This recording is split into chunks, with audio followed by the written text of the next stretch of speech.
I've been looking at Streeck's 5 disorders of capitalism, and we are discussing the final and the 5th disorder, which relates to the need of a strong center in capitalism. And in the previous video, we have been looking at this phenomena of the relationship between this strong center and the periphery of capitalism. And we said that periphery itself has its hierarchy depending on how close it is to the center, and the center's interaction with periphery depends on how close or how farther the periphery is from the center. And the farther periphery, the instrumentalization of periphery is greater. So we looked at this. An effective center is also required to support regimes on the periphery willing to condone the low price extraction of raw materials. Moreover, local collaboration is needed to hold down traditionalist opposition to capitalist landnahme, the land grab, outside the developed world. Now, let's look at this. So there are many functions of as we saw last time, capitalism needs a core, where capitalism is at home, where capitalist values are dominant,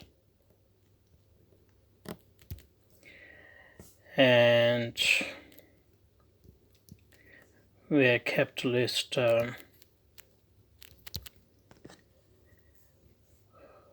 law and capitalist society is very strong. So capitalist is not just an oppressive regime here, but it is also popular. And then there is a periphery which has many layers, and some of this periphery, over time can become part of center.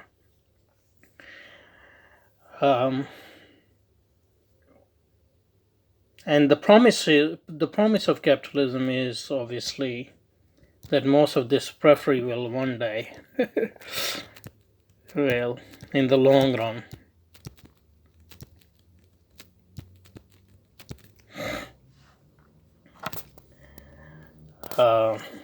will become part of the core or part of the center. But and some of them do become, to a certain extent, part of center, and more often they come closer. They still remain periphery, but they come closer to the core. But the problem is that in the long run, as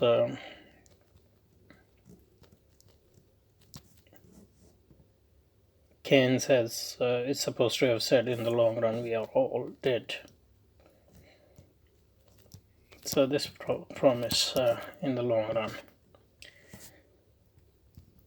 is a bit hollow. But more importantly, capitalism always will need periphery. So in principle, capitalism cannot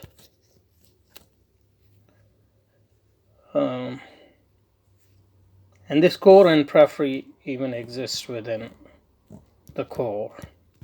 Like in America, you have 1%, and then there is underclass in every capitalist country. But more starkly, the core is the center of the capitalist country, and periphery is those countries which serve the need of that center. And there are many needs which this dialectic or this relationship between core and periphery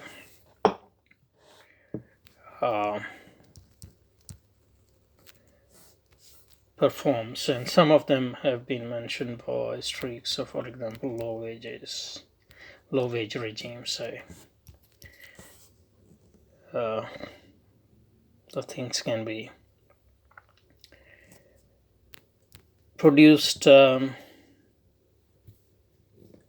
cheaply and then sold to the core of the capital because so that it can sustain its lifestyle.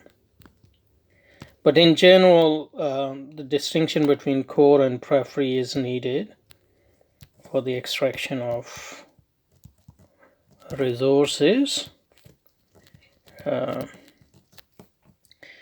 and for exploitation resources, in principle for the capital in general. But in practice, is to serve the interests of the core, because core is supposed to be the representative of capital in general. So this distinction between core and periphery is needed for extraction of resources in general and exploitation of resources in general. So that means you need client regimes where state where an elite is created which is subservient to imperialism and serve the interests of imperialism in exploiting this. So that's why you need a strong center. So the distinction between core and periphery is needed for exploitation of resources, extraction of resources, but also and the second here this exploitation changes its form over time. And some of the main modes of exploitation, like extraction of resources, exploitation of resources, low wage regimes, etc., that is constant.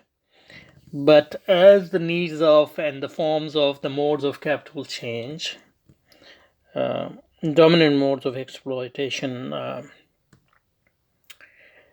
also change. So in finance capital, for example, one of the mode of exploitation is to indebt client regimes, so that capital can gain short-term profits. In the same way in which prime mortgage crisis, the capital was exploiting the poor indebted people and making them more in debt, so eventually certain part of capital can reap large profit. In a similar way, this is done to the client regimes, to the state on the periphery. Okay. The second function of the distinction between core and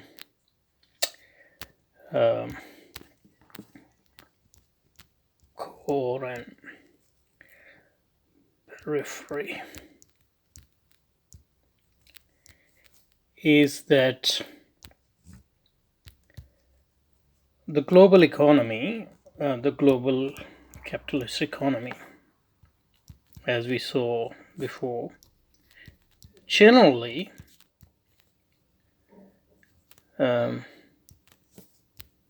but especially in the era of the dominance of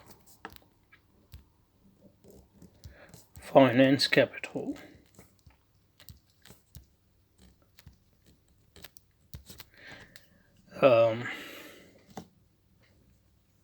it's subject to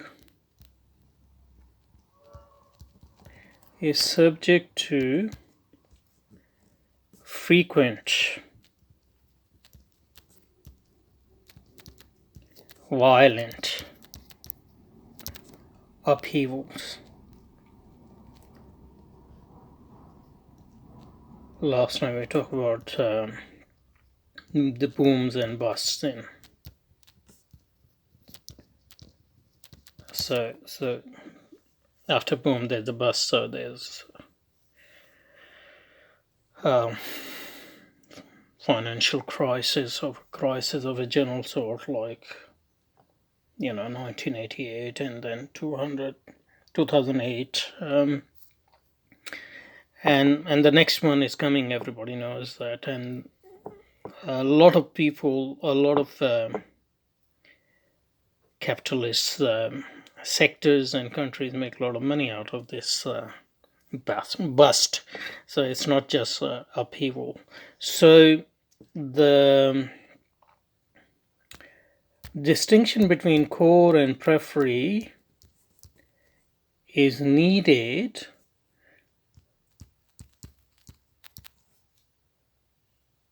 in the wake of this upheavals to transmit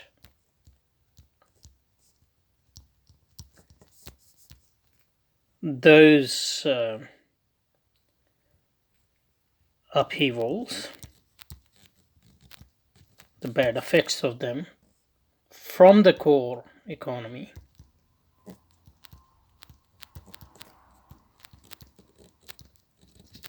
to the periphery.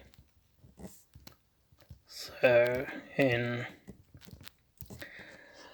1998 it were the East Asian countries, and in every crisis, depending on the nature of the crisis and the opportunities, there is one or the other peripheral region which bears the most of the brunt of those upheavals, and the capitalist countries in the core generally reap a lot of benefit from that. And it's not just between general core and the periphery, but also within core, like in European Union, for example. These upheavals and these things are transmitted to less developed countries there, like Spain or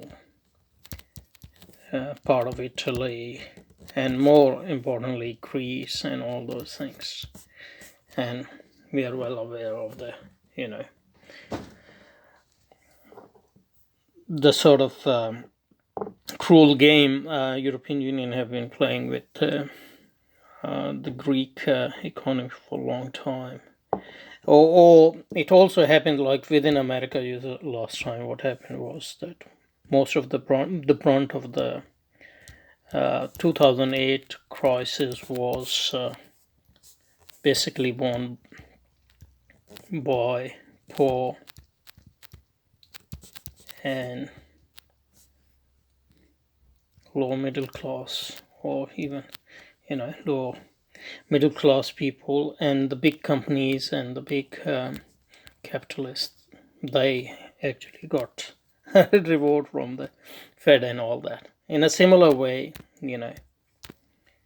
countries like Brazil or Turkey or Malaysia. Pakistan is not an important economy, but still extraction is very important.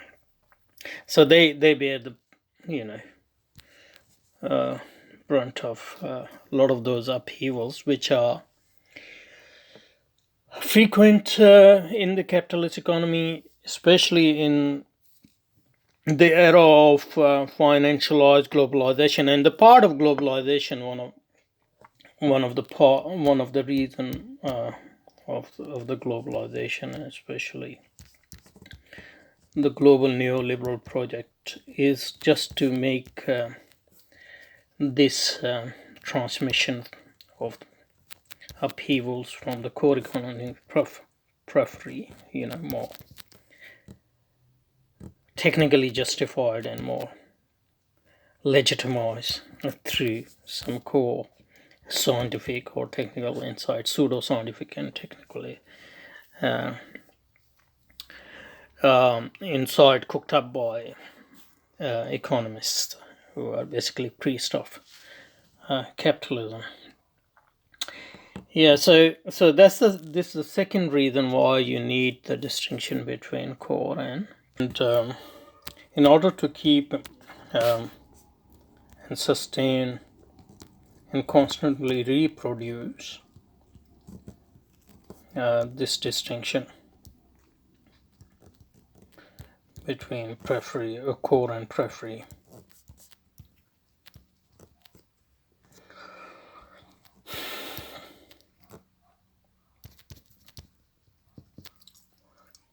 And obviously, there are many other functions of core and periphery, for example, getting cheap.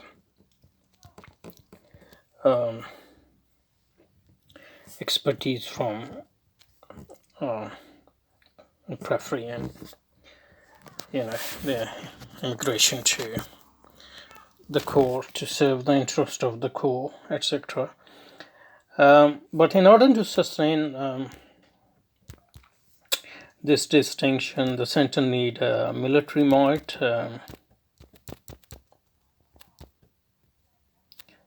and international economic and monetary institutions like IMF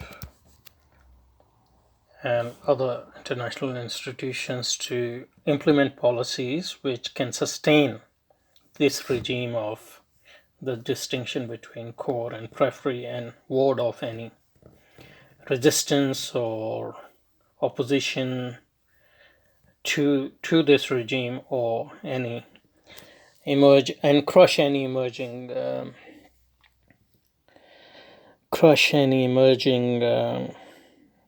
oppositions or threats, etc. And so the function of IMF is basically to bully poor countries in order to accept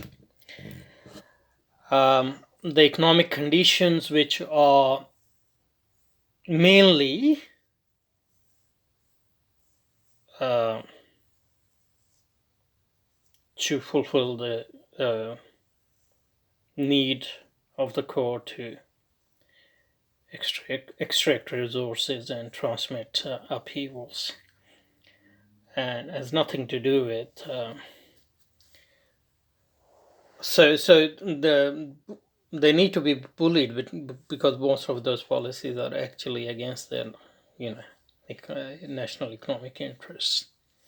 So for that you need force, you need carrot, you need a stick, you need and in neoliberal age you need the army of local and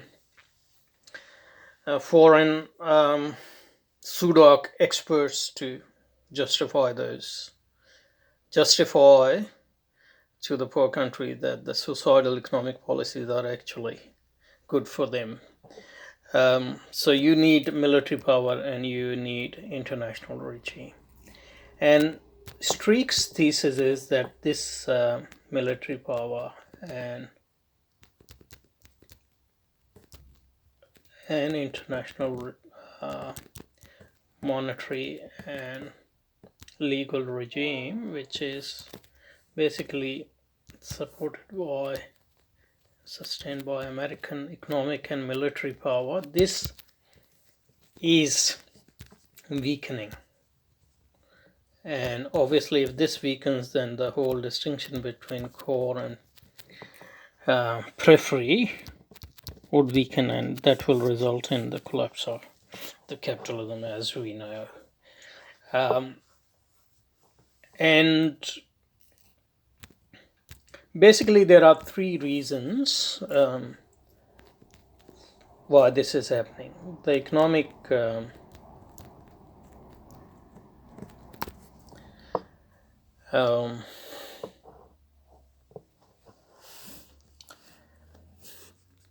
conditions.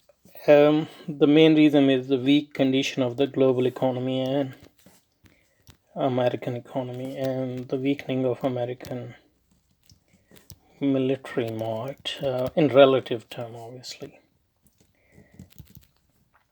And Streeck doesn't, this third one, Streeck doesn't say explicitly, but I think it is implicit in his whole narrative. And that's the inner civil war America between neoliberalism and paleo-conservatism. So these three reasons are making this the sustenance of this distinction between the core and the periphery unsustainable in the long run, according to Streeck. So we'll look at these three reasons next one.